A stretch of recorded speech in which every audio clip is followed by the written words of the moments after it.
刚刚认为带大家来看，这个运动员是头单一2位就以同学表现，竟然是真唔简单嘅事情。但是稍等，我来小解了解，佢係對足球來嘅客家肢體憑名字，佢主要打野球，但是還有練田徑。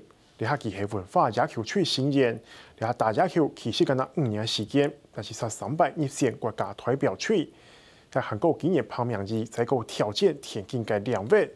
到全國青年比賽400公尺嘅項目係拿到第2名嘅好成績，今後嘅運動細胞甚至係得到雙持超人嘅好名聲。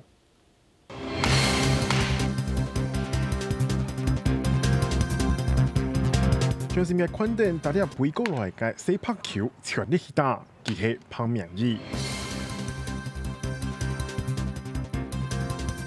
這有點快哦，開太快。對，很好。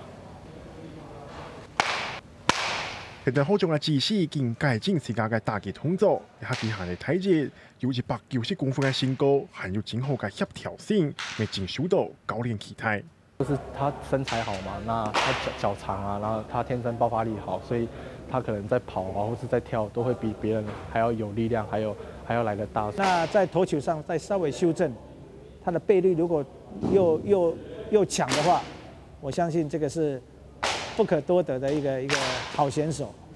講到了解，教練真看好嘅潛力股，其實對管理體系將對田徑嘅2位轉換跑道改打野球，但是實認知無法度適應野球嘅訓練方式是上外風氣。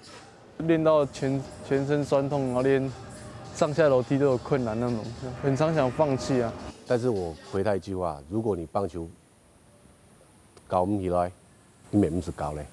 畢竟那時候已經有打一段時間啦，然後覺得說撐過去就是自己的。嗰陣還係捱過來咧，憑名字決心嘅細節同車國相比，開始有同學嘅表現，唔單止拿到大嘅獎，還影響呢第100本先做國手。就可能太興奮，然後導致自己有點表現不是很好，這樣。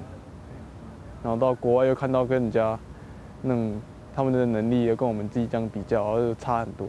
像小鵬、強鵬嘅生涯，憑名字用嘅打擊還有精兵嘅速度，300先做係國家代表隊。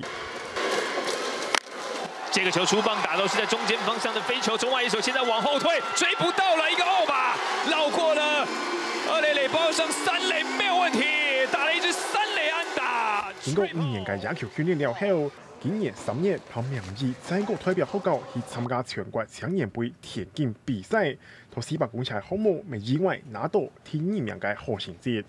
那邊練個棒球的體能，然後整個就不一樣了，然後整個就比賽啊成績就怎麼差這麼多啊？